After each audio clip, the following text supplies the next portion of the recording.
Salut les passionnés, j'espère que vous allez bien. Bon, cette vidéo, j'avais envie de vous la sortir déjà depuis super longtemps. Ce qui va être bien, c'est qu'elle va être utile pour vraiment tout le monde. Qui que vous soyez, quel que soit votre âge, donc si vous êtes adulte, ado, ou si même ça va concerner peut-être vos enfants qui auraient besoin de solutions pour se défendre face à des agressions. On sait que c'est possible, malheureusement.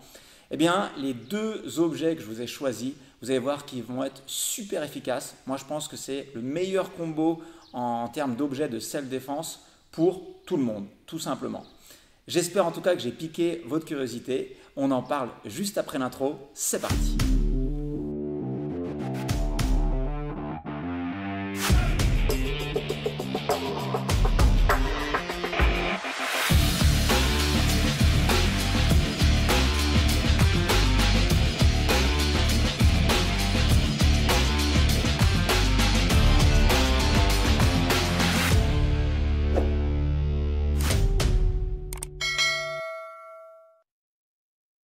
Alors comme je vous l'ai dit juste avant l'intro, malheureusement des situations de self-défense, donc des situations où vous allez subir une agression, ça peut arriver à tout le monde quel que soit votre âge.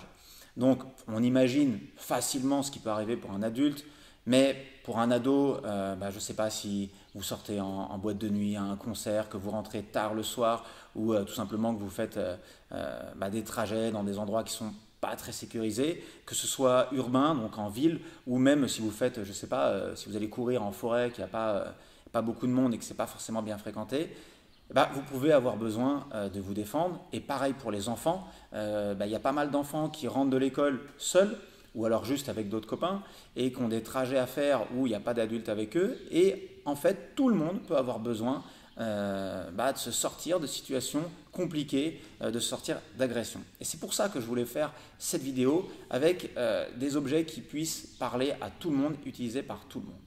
Avant de vous les présenter, parce que je sais que vous attendez que ça, je vais vous dire les deux facteurs qui sont indispensables, qui sont les plus importants, quel que soit l'objet que vous allez choisir, que vous allez avoir envie d'acheter. Parce que je préfère vous prévenir, sur les sites de self-défense, les sites qui vendent des objets dédiés à ça, on trouve de tout et n'importe quoi. Et évidemment, chaque objet va vendre, d'un point de vue marketing, va être vendu comme le plus efficace, comme pouvant vous sortir de toute situation. Or, ce n'est pas vrai. Il y a deux facteurs qu'il va falloir prendre en compte et je vais vous les dire.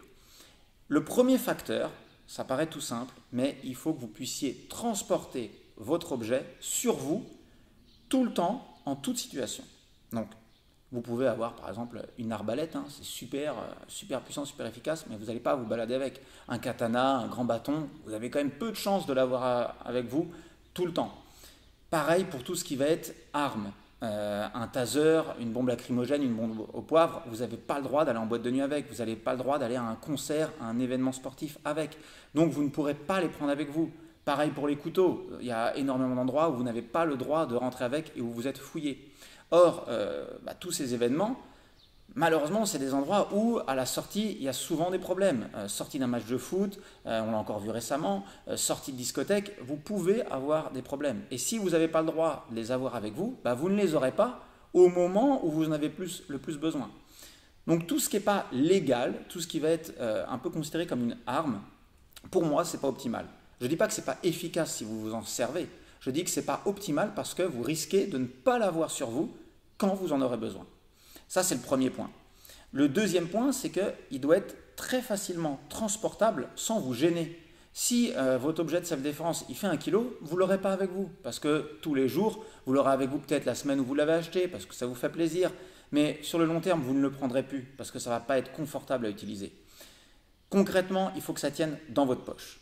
Il ne faut même pas considérer que ce que vous mettez dans votre sac, vous aurez le temps de le prendre. Si on vous agresse, que vous êtes surpris, que vous n'avez rien vu venir, franchement, est-ce que vous allez avoir le temps de fouiller dans votre sac? Que ce soit un sac à main pour les femmes ou un sac à dos, ou même une petite besace, même pour les hommes, vous n'aurez pas le temps de l'ouvrir et de le prendre. Parce que l'agresseur, il ne va pas vous laisser le temps et il va voir que vous cherchez quelque chose. Donc la seule chose que vous pourrez prendre, c'est ce qui se trouve à la rigueur dans votre poche. Donc le premier point, pour résumer, il faut que ça tienne dans votre poche, que ce ne soit pas trop lourd. Normalement, si ça tient dans votre poche, ça devrait le faire.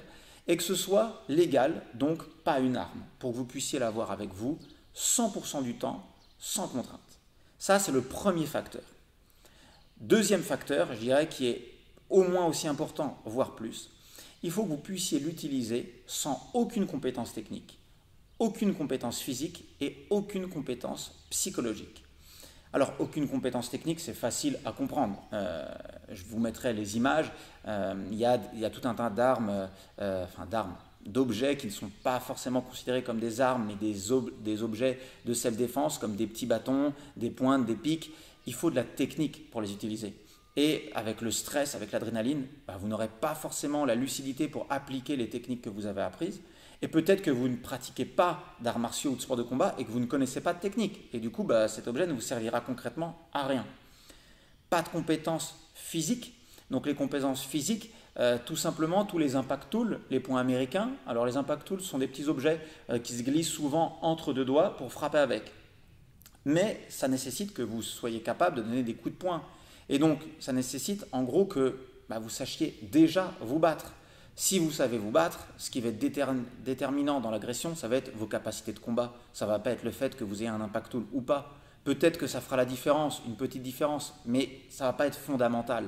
Donc, on élimine tout ça. Et puis pour l'aspect psychologique, ça va être toutes les choses qui vont faire énormément de dégâts. Tout le monde dit, moi je prends un couteau, on m'agresse, je taillade dans tous les sens. Ça, c'est très facile à dire entre copains ou en discussion. La vérité, et heureusement que ça se passe comme ça dans la vraie vie, c'est que la plupart des gens sont des gens gentils et ne sont pas capables d'infliger d'énormes souffrances physiques à quelqu'un d'autre. C'est pas facile de découper quelqu'un en plein de morceaux, et heureusement.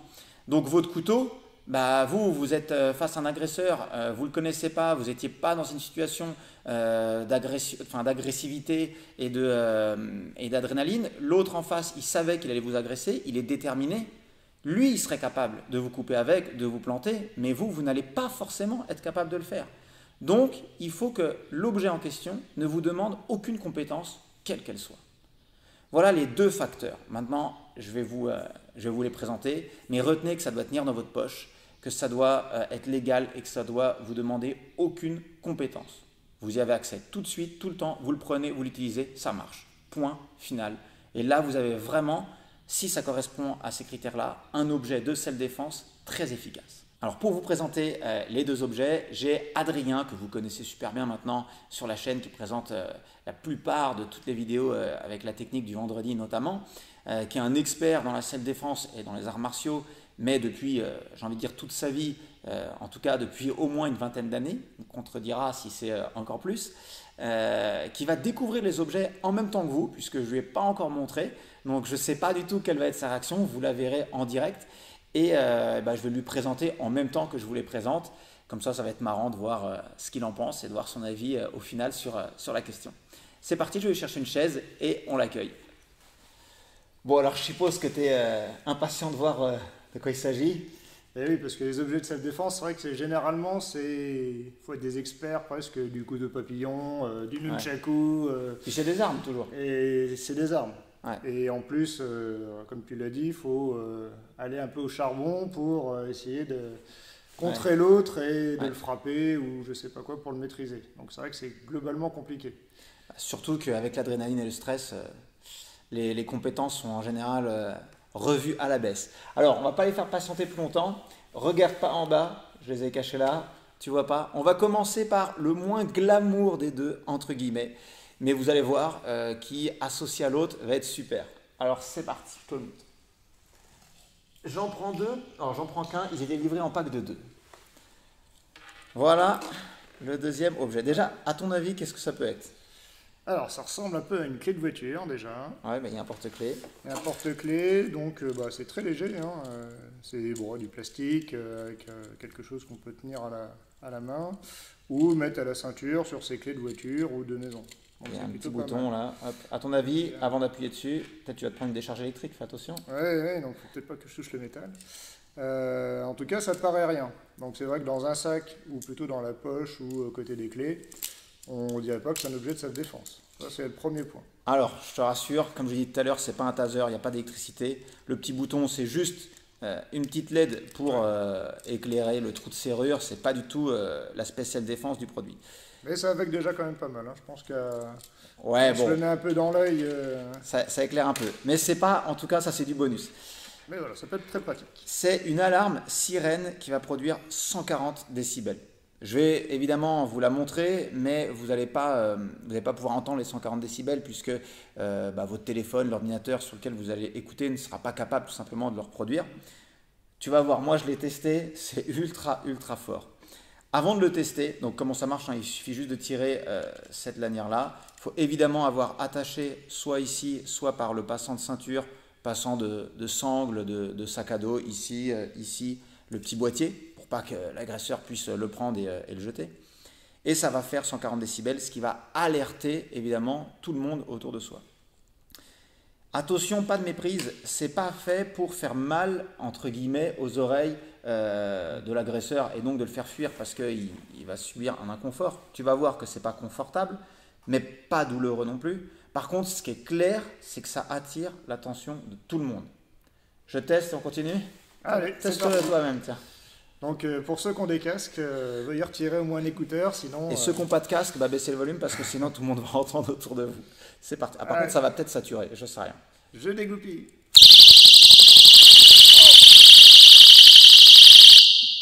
Alors là, en plus, dans le dojo, ça résonne, c'est un carnage. Donc on est quand même dans une pièce assez volumineuse et grande. Ouais. Donc imaginez-vous dans un bureau, un petit couloir ou quelque chose comme ça.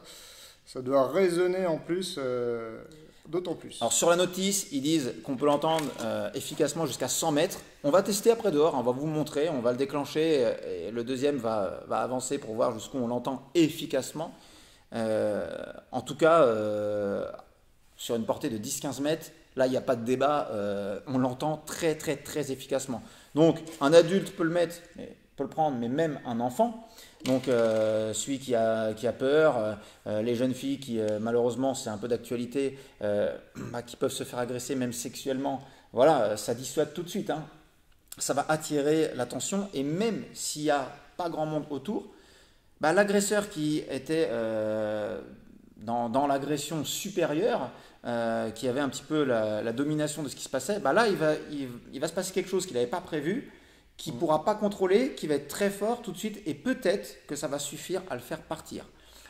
On ne va pas vous promettre que ça va vous sauver la vie, mais dans tous les cas, ça va en dissuader plus d'un et ça va faire en sorte que l'agression dure moins longtemps. Moi, j'en suis persuadé.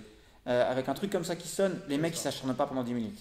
Et déjà, il y aura l'effet de surprise. Nous, on est un peu au courant, surtout Sébastien, mais voilà, on est un peu au courant de ce qui va se passer. Vous prenez quelqu'un et dans la rue, vous lui mettez ça à côté des oreilles. Ouais. Je pense que, la surprise, et deux, tout le monde va se retourner vers vous. Hein. Voilà. Ça, c'est clair. Donc, même si vous pensez être seul, je pense que les gens vont ouvrir leur volet, regarder ce qui se passe, si c'est pas leur voiture qui sonne ou je ne sais pas quoi. Bon, le truc super bien, c'est que, alors, je vous donne le deuxième, je vous le montre, hop. Donc, c'était livré en pack de 2. Bon, là, j'ai mis la sangle ici, c'est pas prévu pour, mais peu importe.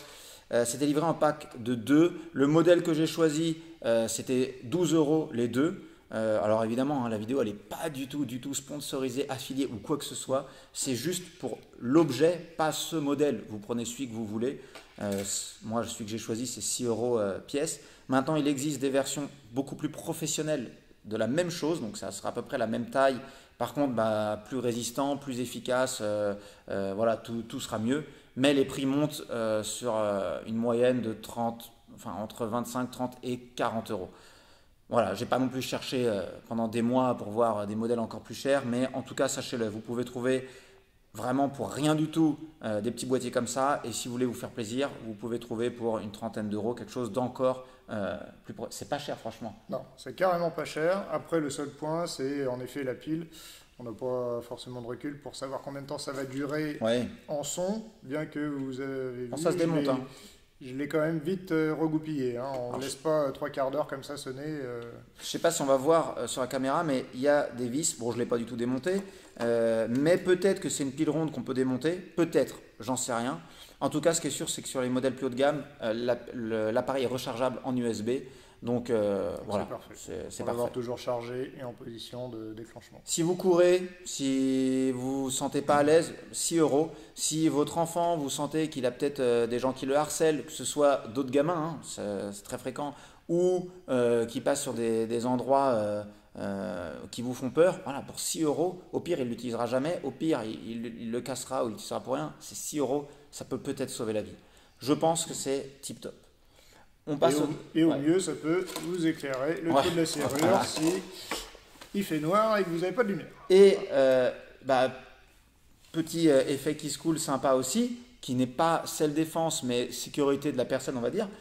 T'es paumé en randonnée, on peut te retrouver peut-être un peu plus facilement, j'en sais rien. Situation de ski, de choses comme ça. Vous tombez, au lieu d'appeler à tue-tête, là 140 décibels, je pense que dans Ouais. la montagne ou dans la forêt, on va vous entendre. Hein. Ouais. Plus que quelqu'un qui crie. Non mais voilà, donc je les mets de côté. C'était le premier objet. Regarde pas, je vais te montrer le deuxième. Le deuxième objet, je pense qu'il va vous surprendre. C'est parti. Allez, Voilà le deuxième objet. Alors c'est pas un sabre laser, dommage. on n'est pas dans Star Wars. Mais il faut des compétences techniques hein, pour. Voilà, donc c'est une lampe tactique. Alors, je vous préviens tout de suite, ça n'a rien à voir avec une lampe de camping, une lampe de poche pour s'éclairer à la maison quand il n'y a plus de courant, ou les lampes de rando, d'alpinisme, etc. C'est une lampe tactique. Quand on parle de lampe tactique, on peut se dire, ou même de lampe, hein, mais à quel moment c'est un élément de self-défense? Une des façons d'y répondre, c'est que généralement, si on n'y voit rien, c'est beaucoup plus compliqué de frapper quelqu'un, Alors, de se déplacer. Est-ce que tu as une ou, petite idée de la puissance en lumens, c'est l'unité, enfin c'est une des unités pour mesurer la lumière, d'une lampe frontale classique qu'on peut trouver pour la rando, pour l'escalade. Aucune idée. En moyenne, si vous allez à Decathlon, hein, pour ne pas les citer, ou dans une autre enseigne de sport, j'ai été regarder, c'est entre 40 et 60 lumens. Ouais, donc déjà, normalement, elles éclairent plutôt bien. Ça éclaire plutôt Surtout bien. en LED, là, c'est. Ça fait 2000 lumens sur un faisceau concentré. Qu'est-ce qui va se passer? Que vous soyez de jour ou de nuit, si vous êtes à moins de 2 mètres, vous l'allumez dans le visage de l'agresseur, il ne voit plus rien, parce que ça va faire un halo blanc tout autour de lui, et ça va faire ce que j'appelle l'effet du lapin. Donc le lapin qui est sur la route, quand on arrive en plein phare, on se dit pourquoi il ne bouge pas, complètement stupide, le lapin. Il n'est pas stupide, il ne vous voit plus. Il ne sait pas du tout si vous arrivez de droite, de gauche ou sur lui directement, parce qu'il est complètement aveuglé, ébloui sur toute la partie frontale et droite et gauche. Ça va faire exactement pareil avec ça. Tu vas voir tout à l'heure, je vais te montrer, il y a une façon d'utiliser ça qui est extrêmement simple et qui va augmenter encore l'efficacité de l'éblouissement. La première étape toute simple, c'est de l'allumer, spotter dans le visage et voilà, ça éblouit. Mais on peut faire encore mieux. On éblouit, on reste pendant 5 à 10 secondes en fonction de la situation. On se déplace évidemment pour ne pas se faire attraper. On le coupe. Et là, qu'est-ce qui se passe? Quand on va l'avoir dans les yeux pendant 5 à 10 secondes, les yeux ils vont essayer de se protéger parce que c'est beaucoup trop puissant pour de la lumière normale. Hein, c'est carrément aveuglant. D'ailleurs, sur le mode d'emploi, c'est bien marqué qu'il faut, en théorie, jamais le spotter dans le visage de quelqu'un. On est vraiment dans une situation de self-défense où vous devez vous protéger. Hein. Ça peut abîmer les yeux de la personne en face, c'est d'ailleurs très probable. Et qu'est-ce qu'on va faire? Donc les yeux vont essayer de se protéger quand ils reçoivent le flux lumineux et ils vont filtrer, donc ils vont diminuer le flux de lumière entrant. Exactement comme si vous regardez une ampoule fixement et qu'après vous rentrez dans une pièce sombre, vous ne voyez plus rien. Imagine-toi si je te mets 2000 lumens dans le visage pendant une dizaine de secondes, que je coupe et je me déplace. Déjà, je vois plus rien. Plus rien. Donc, Tu ne vois plus rien. Alors, si je combine ça avec ça, donc tu viens m'agresser. Dans ta tête... mauvais choix, a priori, ouais, là, moi, trop équipé. Non mais, tu viens, t'es dominant, t'es sûr que tout va bien se passer. Peut-être que tu flippes un peu quand même, parce que les agresseurs sont quand même des êtres humains, peut-être qu'ils ont aussi un petit stress. Hein. Et qu'est-ce qui se passe? Il y a 140 décibels que tu n'avais pas vu venir, où tout le monde se retourne vers toi, et même s'il n'y a personne, tu te dis, s'il y a quelqu'un, il va me voir. Tu ne vois plus rien, ça s'éteint, tu es quasiment aveuglé, tu ne sais plus où est la personne que tu attaquais, donc tu dis peut-être que l'autre va m'en mettre une. Alors là, après, en fonction de la situation, je pense que tu vas me rejoindre, mais nous, on conseille toujours de fuir. Si vous pouvez fuir, fuyez. n'en profitez pas pour essayer d'aller au combat. donner des coups de poing ou autre chose, vous vous barrez. Le but, c'est de partir. Si c'est compliqué la fuite, bah, vous allez essayer de le faire tomber par terre avec un grand coup de pied chassé. On pourra montrer tout à l'heure un maigeri, comme on appelle ça, mais si vous ne connaissez pas les termes, un grand coup de pied comme pour enfoncer une porte, juste pour qu'il tombe et vous barrez. C'est tout. Le but, c'est de partir. Maintenant, si vous êtes coincé, que vous n'avez pas le choix, parce que c'est comme ça, il vous a coincé dans un angle quelque part, et que vous êtes obligé, quoi qu'il arrive, de combattre, bah, dans tous les cas, vous allez combattre avec un avantage énorme, puisque vous allez le voir parfaitement, mais lui, il ne vous verra pas du tout.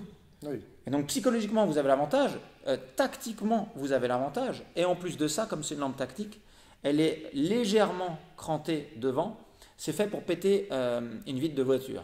Donc je peux vous assurer que si vous tapez comme ça sur le visage, vous allez faire des gros dégâts.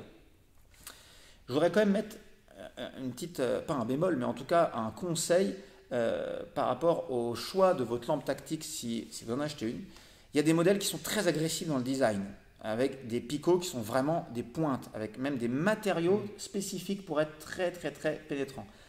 Bah, ce modèle-là, avec oui, on dirait que c'est fait pour le flux lumineux. Voilà, ça fait pas trop arme de guerre, quoi. Ça passe. Je vais à un concert, j'explique au mec qui me fouille, bah écoutez, moi je rentre à pied, j'ai de la forêt à traverser, j'ai besoin de m'éclairer, il me laisse passer. Par contre, je commence à venir avec une lampe, avec des gros picots comme ça, où c'est marqué en gros dessus Warrior, X2000, Titan, machin. Il va peut-être être moins conciliant pour le laisser passer. Ouais, ça peut peut-être être, on revient au facteur numéro 1 que j'avais dit tout à l'heure, transportable partout où vous allez, ça peut être peut-être un peu plus chiant de le faire passer partout. Ça, c'est, moi je l'ai choisi ce modèle. D'ailleurs, tu as une idée de combien ça peut coûter ce modèle-là ?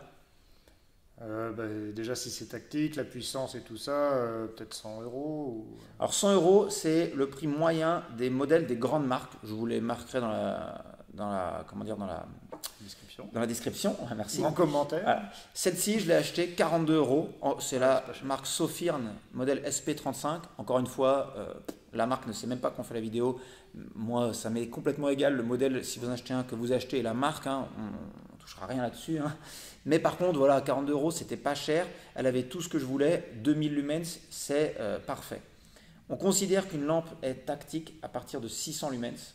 Oui, donc là, on est largement supérieur. J'ai le mode 600 lumens dessus. L'avantage, c'est qu'il va durer beaucoup plus longtemps en nombre d'heures. Mais là, à 2000 lumens, je tiens déjà 1h30. Bon, une agression ne durera jamais 1h30. Sinon, faut courir plus vite. Ouais, même les combats de MMA ne durent pas 1h30. Donc, normalement, vous serez parti avant. Et puis, gros avantage, comparé à une arme, genre un taser, comment dire, une bombe au poivre, c'est que c'est une lampe. Oui. Ça veut dire que si vous pouvez vous en servir tous les jours, déjà. Voilà, c'est une lampe, on peut s'en servir pour autre chose. Il y a plein de modes qui ne sont pas le mode tactique, où on peut éclairer vraiment pas fort. Il y a même le mode clair de lune, 1 lumens, qui sert quand vous voulez lire une carte. Bon, c'est tactique, donc c'est pour lire une carte, mais lire ce que vous voulez la nuit, sans vous éblouir avec le reflet en étant à proximité. Donc voilà, je trouve que ces deux objets qui ne sont pas des armes, que vous pouvez avoir sur vous tout le temps, combinés ensemble, ils vous donnent un énorme avantage psychologique et tactique sur votre adversaire. Ça coûte pas cher, j'en ai eu pour moins de 50 euros pour le combo. Un adulte, ça peut être parfait. Un ado, un enfant, c'est parfait. Voilà, c'était une lampe, une sirène. Et puis, voilà. Avant de le tester, toi qui pensais peut-être que j'allais te présenter des armes, qu'est-ce que tu en penses ?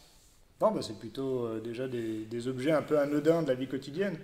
Une lampe, on connaît les Magnlight, là c'est un peu, déjà un peu plus petit. Largement, ouais. Donc voilà, plusieurs modes d'éclairage, donc ça peut être bien aussi dans la vie de tous les jours pour s'en servir. Le crochet pour mettre à la ceinture ou sur le sac à dos. Alors, ils le mettent sur une casquette aussi, c'est-à-dire que là, il y a en frontal. Ouais, il y a double clip, hop, et eux, ils le mettent comme ça, clippé sur la casquette, et ça fait frontal. Ok, ouais. Donc encore une autre utilisation pour vos randos, vos trekking de tous les jours. Puis, maintenant que tu en parles, il y a le mode SOS pour la rando, pour ce que vous voulez. C'est un mode avec une combinaison de clics. Ça envoie le SOS en morse pendant quasiment une semaine. Ok. Donc en fait, on va changer l'intitulé de cette vidéo et c'est 2 objets qui vont vous sauver la vie en randonnée. En randonnée, en plus. Et le SES et les 140 décibels. Voilà. Bon, peut-être pas sûr que les 140 décibels durent aussi longtemps, non. mais il faudra le déclencher au bon moment. Voilà. Mais bon, c'est du bonus. Mais ce que je voulais dire par là, c'est que un nunchaku, un couteau papillon, bon, le couteau encore, c'est un couteau, ça peut servir à découper ce qu'on veut, mais tout ce qui va être taser, bombe au poivre, tous les gadgets comme ça, en vrai, on s'en sert jamais. Et heureusement, la plupart des gens ne se font jamais agresser.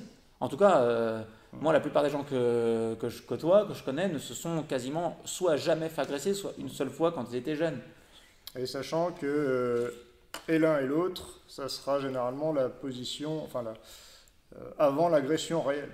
Oui. Parce que du coup, l'idée c'est de le déclencher pas quand on s'est pris 2-3 pas dans la figure. C'est clair. Ouais. C'est si on est en sensation de danger, quelqu'un qui est tout seul dans un couloir et il y a 2 individus qui arrivent, bon bah soit ça peut très bien se passer, mais généralement si je suis un peu en situation difficile, voilà, l'un ou l'autre, et puis je trace et ça suffit. Hein.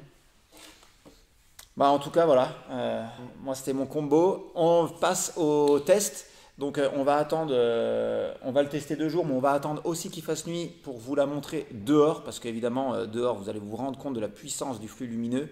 On vous indiquera la distance en mètres, c'est colossal. Franchement, c'est colossal. Quand on voit le flux lumineux qu'il y a, moi je l'ai testé, hein, je crois que je ne sais plus si c'était 250 mètres ou 280 mètres, tu vas voir. Quand tu vas la voir à moins de 2-3 mètres, on n'a pas du tout envie que ça dure. On veut que ça s'arrête. Exactement comme ça, sauf que ça, c'est vraiment l'aspect purement psychologique. Là, c'est l'aspect, ça fait même peur en fait, hein, parce qu'on ne voit plus rien du tout. Hein. Donc, tu vas voir. Bien sûr, si vous l'achetez, ne le testez pas chez vous. Non. Ah oui, tu as bien fait de le dire. Ouais. Car, bon, là, ça fait mal aux oreilles et ça va déranger vos voisins ou les habitants de votre maison. Mais la lampe, bien sûr, comme un style de laser, ça peut vous brûler les yeux. Ouais. Et donc à ne pas reproduire chez vous, sauf si vous êtes en extérieur et que vous êtes en situation d'agresser. Ouais. Ou en tout cas, sinon, vous utilisez les autres modes, mais pas dans les yeux. Ouais, si vous en achetez une pour vos enfants, comme on a dit que ça pouvait leur convenir, évidemment, je vous conseille de les habituer à utiliser la lampe avec un mode pas fort, juste pour s'entraîner à comment la tenir. Donc d'ailleurs je ne l'ai pas bien remis, mais on peut, il y a vraiment une ergonomie tactique, donc vraiment faite pour pouvoir l'utiliser, pour pouvoir spotter. Je te montrerai comment il préconise. Donc c'est vraiment la main qui frappe qui la tient, l'autre main qui va faire la garde. On filmera ça mieux tout à l'heure, parce que dans l'esprit tactique militaire, ils vont quand même, eux, aller au combat. Bon, vous ne serez pas obligé de le faire, mais il y a vraiment une ergonomie qui est pensée pour. Et vos enfants doivent un petit peu apprendre comment la tenir. Ça ne se tient pas comme ça, hein. Ça ne se tient pas comme une lampe de poche, parce que là, un coup de pied dedans et on la lâche. Comme ça, c'est déjà beaucoup plus dur de la perdre. En plus, il y a la dragonne. Et surtout, dites à vos enfants de jamais la regarder en mode turbo dans les yeux. Normalement, ils devraient avoir le réflexe de tourner les yeux. Ça ne va peut-être pas les rendre aveugles en 1 seconde. Mais voilà, c'est pas un jouet du tout. C'est très, très puissant. Donc, vous l'utiliserez avant de leur montrer et vous allez comprendre. Voilà, vous pourrez même essayer à 10-15 mètres de la pointer un petit peu très brièvement dans le visage. Vous allez comprendre de quoi on est en train de parler. On teste ? Allez, c'est parti. C'est parti. Je fais un test dans le noir. Je ne sais pas ce que ça va donner. Le mur, il est à 4 mètres. Donc, la caméra va peut-être pas être capable d'encaisser autant de lumière. Voilà, elle n'est pas capable. Bon, imaginez-vous ça dans la tronche. Tu sais quoi ? Va de dos, comme ça tu ne te le prends pas dans la tête. Voilà. Voilà, tout simplement. Sachant qu'il y a un mode strobe, je vais te le montrer. Waouh! Wow. Alors, le mode strobe, il est à 1600 lumens. Mais, attends, je vais le mettre en pas fort. Donc là, je crois que c'est 200 ou 300 lumens. Est-ce que tu peux me dire si déjà c'est éblouissant ou pas? Retourne-toi. Là, j'arrive à te voir, mais j'ai quand même la source lumineuse. Je vais le mettre un peu plus fort. Là, ça doit être... Là, oui, ça commence à devenir... Encore un peu plus fort. Là, je pense qu'on est à 600. Ouais, là, non. On est à Déjà, 600. rien que ça, Je le mets à fond. ouais. C'est pas tenable. Non, je te vois plus en plus. C'est vrai? Ouais. Voilà. Même détourné, je te vois plus. Bon bah voilà, hein, ça prouve que c'est efficace.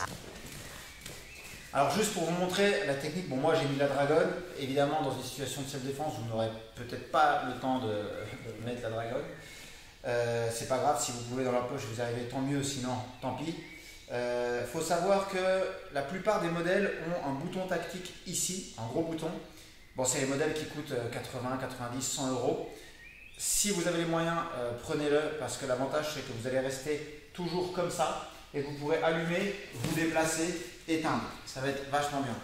Moi, le bouton il est ici. Alors, je me suis un peu entraîné, j'arrive à l'allumer, l'éteindre comme ça pose pas de problème.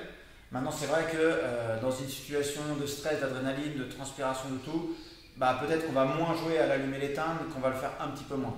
Mais dans tous les cas, pour moi, c'est pas gênant. J'arrive très bien, je vais pas te le faire, mais à l'allumer, l'éteindre. Sinon, voilà. En tout cas, il doit toujours y avoir le pouce derrière pour que vous ayez vraiment une prise en main avec beaucoup de force et que si jamais vous deviez donner un coup, vous n'allez pas perdre la lampe. Et comme je vous l'ai dit tout à l'heure, je vais me tourner pour que je me sur ça. Comme je vous l'ai dit tout à l'heure, il faut l'avoir dans votre main forte. Si vous êtes droitier, que vous allez avoir plus de force de frappe, la main droite, et la main gauche qui va servir à bloquer.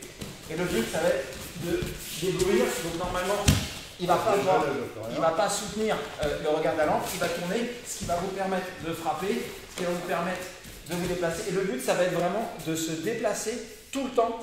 Si vous pouvez allumer, éteindre, comme ça, lui, son œil ne va pas pouvoir s'habituer, il va être dans le noir. Et comme on vous l'a dit, si vous pouvez fuir, s'il fuit lui, c'est encore mieux. Si vous pouvez fuir, vous pouvez. Si vous ne pouvez pas parce qu'il ne lâche pas l'affaire, le but premier, ça va être de le faire tomber par terre pour vous donner du temps de fuite. Normalement, il y a l'alarme, il est aveuglé, ça ne se passe pas du tout comme il veut, il tombe par terre, vous courez, il ne vous suit pas. Bon, si vous voyez qu'il vous suit et qu'il vous rattrape, vous allez être obligé d'engager un vrai combat. Gardez toujours la lampe, hein. Tactiquement, vous aurez toujours l'avantage, mais normalement, ça va quand même, je pense, en dissuader plus d'un. Ça va réduire les chances. Voilà, bon c'est tout pour la démo. Je vous montre maintenant de nuit dans ma rue ce que ça donne. C'est parti. Alors la séquence qui suit a été filmée avec mon téléphone, donc j'espère que la qualité va être suffisante. D'abord, je vais vous montrer l'éclairage sur un des côtés de la rue, puis sur un autre côté de la rue. Et enfin, j'ai essayé de filmer avec la lampe qui pointe sur le téléphone. Au début avec une intensité faible et après j'ai activé le mode turbo, donc avec la puissance maximum. Voilà ce que ça pourrait donner de se prendre le faisceau dans les yeux.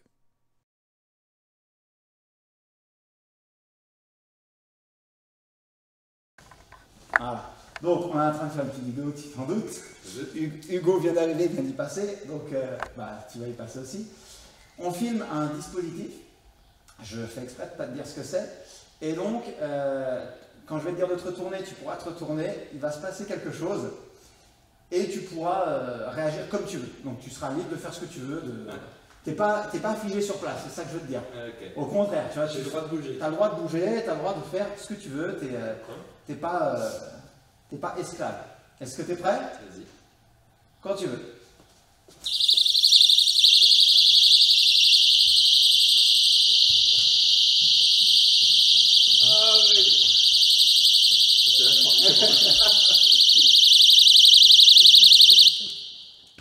Non, en fait, je sais pas ce qu'est le pire. Je pense que ce qui surprend le plus au début, c'est la lampe. Ouais. Parce que tu l'as direct dans la gueule, tu te demandes ce qui t'arrive, tu te demandes si tu vas prendre un truc, si on va te jeter un truc. T'as eu du bol. T'as eu du bol parce que je me suis gouré, je t'ai activé avec le mode normal 600 lumens. T'aurais dû avoir 2000 comme Hugo. Ouais. Mais bon, est-ce que déjà, c'est pas mal en fait comme test, est-ce que 600 lumens du coup, c'est considéré comme le minimum pour être une lampe tactique? Le minimum, je sais pas, mais en tout cas, ça fait son effet quoi. Ouais, tu n'avais pas envie de te barrer quoi. Tu sais pas ce qui va se passer, donc forcément, tu es un peu en mode là, tu vois, Hugo, survie, en mode je me barre quoi. Hugo, lui, il a eu un peu un effet inverse. Lui, il est resté figé, bloqué, il n'a pas bougé. Ah ouais. Ouais. Je sais pas si j'aurais pu te frapper, si j'aurais pu te mettre un coup et que ça t'aurait suffisamment aveuglé pour que tu le vois pas venir du tout ou que tu le vois venir trop tard. Il aurait fallu essayer, mais tu n'avais pas de casque, j'avais pas de gants. mais on peut refaire si tu veux. Mais toi, du coup, ça t'a donné plus envie de partir. Ouais, absolument. Voilà, bon bah, tu verras la vidéo, le thème c'est en gros si quelqu'un t'agresse et qu'il s'y attend pas, tu déclenches les 140 décibels, tu lui fous ça dans la tronche. Normalement, ça peut te laisser partir ou avoir un avantage tactique si. Ouais, ou surprendre et puis toi avoir le temps de te barrer aussi. Si tu veux te barrer. Vas-y. Ouais, vas-y.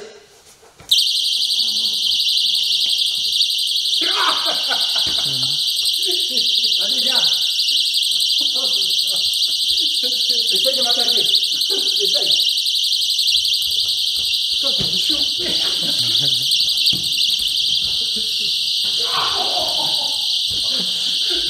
Alors bien sûr, l'agresseur pourra, comme dans l'extrait ici, vous foncer dessus, mais il va essayer absolument de vous bloquer la lampe, exactement comme s'il voudrait bloquer un couteau. Et ça va vous permettre, vous, de vous focaliser pour le frapper ailleurs, donc partie génitale, genou, voilà, tout ce qu'il faut pour le faire tomber, pour le neutraliser. Ouais, vas-y. Tu peux te retourner. Vas-y, ouvre les yeux. Et lui, il a regardé. Alors, ça éblouit ou pas? Ça éclaire bien. Qu'est-ce que tu en penses, situation de self-défense? J'ai pas trop envie de te le remettre dans la tronche, mais t'agresses quelqu'un et il te fait ça. Ça éclaire très bien. Est-ce que c'est suffisant pour que je puisse me déplacer et que tu me vois pas? Enfin, en tout cas, que ça te gêne dans le combat. Ah non, on est attiré par la lumière. Ouais. Mais attiré par la... Là, elle est même pas sur tes yeux, là. Elle est au niveau de ta veste. Justement, on va éviter dans les yeux. Ouais, on va éviter. Mais est-ce que tu penses qu'il n'est pas au courant de la vidéo, de rien? Est-ce que tu penses que, tactiquement, si toi, tu es l'agresseur, hein, c'est un outil de self-défense, et que je l'utilise pour me défendre, que ça pourrait te gêner? Clairement. Clairement, ouais. Clairement. Ouais. Bah, je pensais pas que tu avais maintenu le regard quand même, mais tu me voyais? Non. Non, tu vois juste du blanc, du coup. C'est ça. Ouais. Mais tu peux pas, de toute façon. T'es attiré par la lumière. Ouais.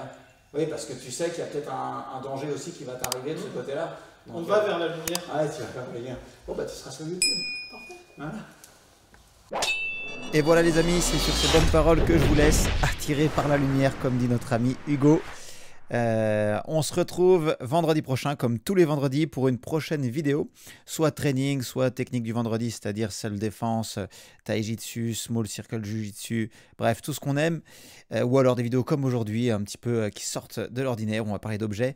N'hésitez pas à aller voir dans la description, je vais vous mettre le lien des objets que moi j'ai achetés et le lien d'autres marques qui font des modèles équivalents ou voire même supérieurs en gamme. N'hésitez pas à écrire dans les commentaires s'il y a des objets que vous aimeriez qu'on teste ou à des techniques que vous aimeriez voir, expliquer, démontrer, des katas, pourquoi pas. On se fera un plaisir de les filmer et de vous les montrer. Voilà, je vous souhaite une très bonne soirée et je vous dis à vendredi prochain. Allez, salut les passionnés. Ciao.